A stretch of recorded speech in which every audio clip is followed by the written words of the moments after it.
तो आज की वीडियो में हम फाइनली सूर्य नमस्कार सीखेंगे। बिल्कुल भी वक्त जाया ना करते हुए चलिए शुरू करते हैं। मैंने सबसे पहले स्कूल में सूर्य नमस्कार सीखे थे, जहाँ पे मैंने 10 स्टेप्स के सूर्य नमस्कार सीखे थे।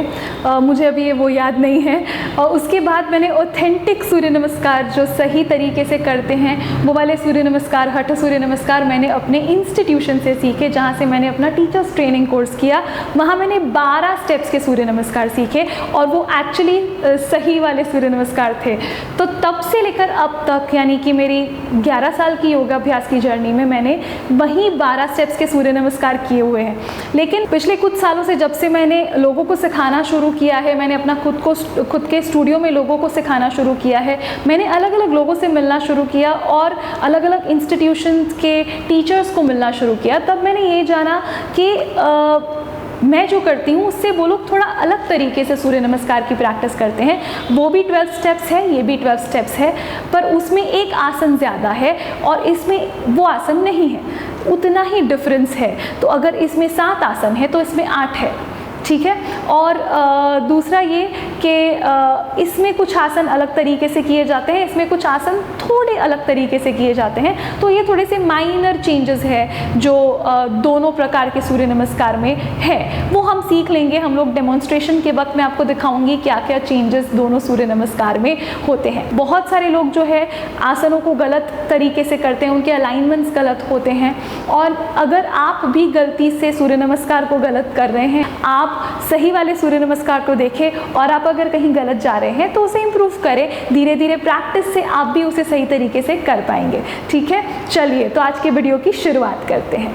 चलिए टाइप 1 सूर्य नमस्कार की शुरुआत करते हैं। नमस्कार आसन लेंगे, दोनों पैरों को एक साथ जोड़ना है, दोनों हाथों को एक साथ जोड़ते हुए अपनी रिस्ट और एल्बो को एक लाइन में रखते हुए धीरे से चिन लॉक यानी कि जालंधर बंद करना है।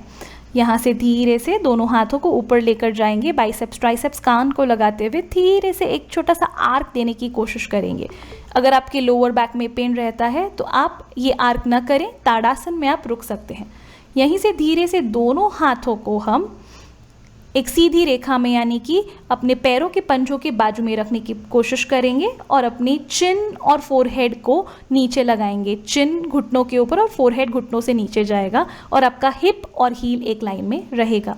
यहाँ से राइट फुट को आपको पीछे लेकर जाना है एक पादप्रासरण आसन में, हिप को नीचे की तरफ पुश करते हुए नी और हील एक लाइन में रखना है, दैट इज़ वेरी इंपॉर्टेंट। यहाँ से चतुष्कोण आसन के लिए लेफ्ट फुट को पीछे लेकर जाएंगे, एड़ियों को नीचे टच करने की कोशिश करेंगे, हिप को पीछे पुश करेंगे, स्पाइन को एक्सटेंडेड रखेंगे। आपका हिप और आपका फोरहेड एक सीधी रेखा में है और आपके कान बाइसेप्स ट्राइसेप्स को टच किए हुए हैं। यहाँ से अष्टांग प्रणिपादासन में घुटना, छाती और मस्तिष्क को नीचे लगाते हुए आपका हिप जो है वो नॉर्मली थोड़ा सा ऊपर है। यहाँ से आपको पैरों के पंजों को फ्लैट करके टॉर्सो को सिर्फ ऊपर लेकर जाना है, यानी कि छाती के ऊपरी हिस्से को ऊपर लेकर जाना है और हाथों का इस्तेमाल नहीं करना है भुजंगासन में। यहाँ से हम जाएंगे धीरे से चतुष्कोणासन में, वापस हिप को पीछे की तरफ पुश करें। अगर आपके हील्स नीचे नहीं रख रहे हैं तो इट्स एब्सोल्युटली फाइन, जहाँ तक जा रहे हैं वहाँ तक लेकर जाएं। एक पैर को आगे लेकर आना है, घुटना और हील को एक सीधी रेखा में एक लाइन में रखना है और हिप को पुश करना है। वापस से पादहस्तासन। अगेन जैसे कि मैंने बताया, अगर आप ये नहीं कर पाते हैं तो आप अपने पैरों को घुटनों से मोड़ के दोनों हाथों को पैरों के बाजू में रखें, दैट इज़ फाइन। वापस से जाएंगे हस्त उत्तानासन में और यहाँ से धीरे से हम चले जाएंगे वापस नमस्कार आसन में।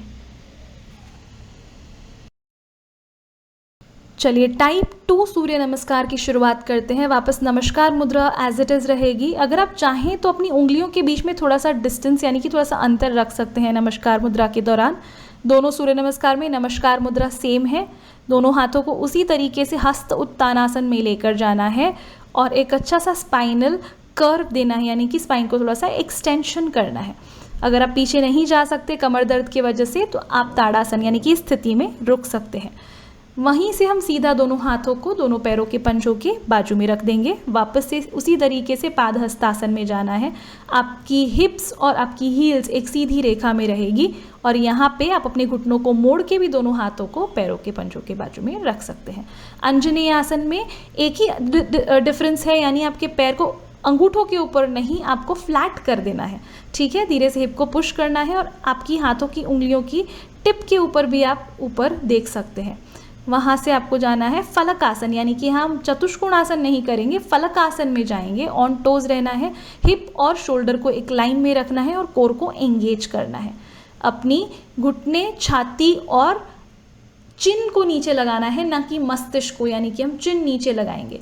भुजंगासन में यहाँ आप थोड़ा सा हाथों का इस्तेमाल करके टॉर्सो को थोड़ा सा ज़्यादा ऊपर लेकर जाने की कोशिश कर सकते हैं, लेकिन फिर भी हम सर्पासन में नहीं जा रहे हैं। यहाँ से हम वापस जाएंगे चतुष्कोण आसन में, छाती को पीछे की तरफ पुश करते हुए और हिप और फोरहेड को एक लाइन में रखते हुए। अंजनेय आसन, वापस से हम दूसरे पैर को आगे लेकर आएंगे। अगर आप पैर को आसानी से आगे नहीं लेकर आ सकते तो हाथ का इस्तेमाल कर सकते हैं। मैंने फर्स्ट वीडियो में बताया है किस तरीके से आप अंजनेय आसन में या फिर एक पाद आकर्षण आसन में आ सकते हैं। वापस से पादहस्तासन, हस्त उत्तानासन और नमस्कार आसन।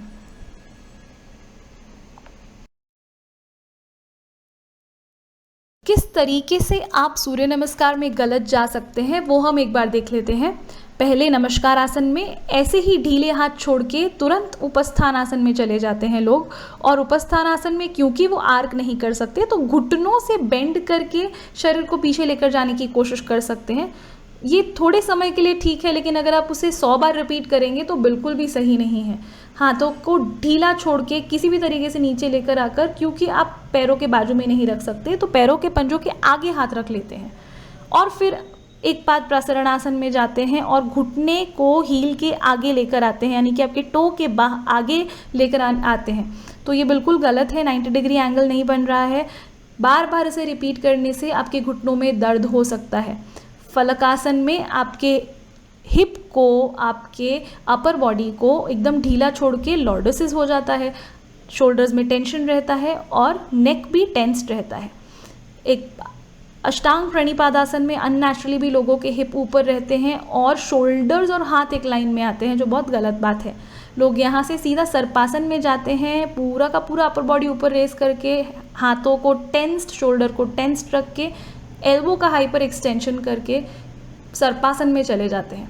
चतुष्कोणासन में चूंकि डिस्टेंस ठीक नहीं आता तो हाथों को इधर से उधर हिलाते हैं, पैरों के पंजों को आगे पीछे लेकर जाते हैं, बिल्कुल भी एक्सेप्टेबल नहीं है। सूर्य नमस्कार में आपके हाथ के पंजे शुरुआत में जहाँ नीचे रखे थे पादहस्तासन के वक्त, वो एंड तक उसी स्थिति में रहने चाहिए। यहाँ से एक पाद आकर्षण आसन में आएंगे, वापस अपने घुटने को अपने टो के बहुत आगे लेकर जाएंगे और घुटनों पे बहुत अनवांटेड प्रेशर क्रिएट होगा जो एक्सेप्टेबल नहीं है। वापस से पैर को, दूसरे पैर को आगे लेकर आते हुए पादहस्तासन में हाथों के पंजों को आगे रख देंगे और वहीं से वापस हाथों को ढीला छोड़ के नीचे की तरफ छोड़ के हस्त उत्तानासन में जाएंगे और नमस्कार आसन में। आप देख सकते हैं किस तरीके से पूरे शरीर को अलाइन नहीं किया है और ठीक से सूर्य नमस्कार नहीं किए हैं। हर एक स्टेप में अलाइनमेंट का प्रॉब्लम है, मसल एंगेजमेंट का प्रॉब्लम है। अगर आप इस तरीके से 1 या 2 सूर्य नमस्कार करते हैं तो चलेगा, लेकिन अगर आप 108 सूर्य नमस्कार करते हैं या फिर 50 करते हैं या तो फिर दिन के 24 करते हैं और हर हफ्ते इसका नंबर इंक्रीज़ करते हैं, तो आप सोचिए टोटल डबल आप सूर्य नमस्कार करते हैं, यानी कि 24 सूर्य नमस्कार करते हैं तो आप आसन डबल हो जाते हैं बहुत सारे, तो आप ऑलमोस्ट 48 टाइम्स कुछ आसनों को रिपीट करते हैं। तो ये बिल्कुल भी एक्सेप्टेबल नहीं है कि आप यही मिस्टेक 48 टाइम्स दोहराएं। एक बार अगर वो मिस्टेक होती है तो समझ में आता है, लेकिन अगर बार बार वही मिस्टेक होगी तो इंजरीज़ के चांसेस और भी बढ़ जाते हैं और हो सकता है शायद जो सूर्य नमस्कार का फ़ायदा होना चाहिए उसके बदले सूर्य नमस्कार करने से आपको नुकसान होना स्टार्ट हो जाए, तो हमें बिल्कुल भी वैसा नहीं चाहिए। तो कोशिश करिए कि आपको, अगर आपका इनमें से कोई भी मिस्टेक हो रहा है तो आप कोशिश करिए कि आप उस मिस्टेक को इम्प्रूव करें और अपने पोस्चर्स को और अलाइनमेंट्स को करेक्ट करने की कोशिश करिए। तो फाइनली हमने दोनों प्रकार के सूर्य नमस्कार को प्रैक्टिस कर लिया, देख लिया, समझ लिया। हमारी सूर्य नमस्कार की प्रैक्टिस यहीं ख़त्म होती है, लेकिन अभी भी इसे प्राणायाम के साथ ब्लेंड करना बाकी है, जो हम इसके बाद वाले वीडियो में देखेंगे। दोनों के दोनों सूर्य नमस्कार किस तरीके से प्राणायाम यानी कि इनहेलेशन और एक्सहेलेशन यानी कि श्वास और प्रश्वास के साथ ब्लेंड किए जाते हैं, उसके बारे में हम अगले वीडियो में देखेंगे। तब तक के लिए खुश रहे, तंदुरुस्त रहे, हंसते रहे।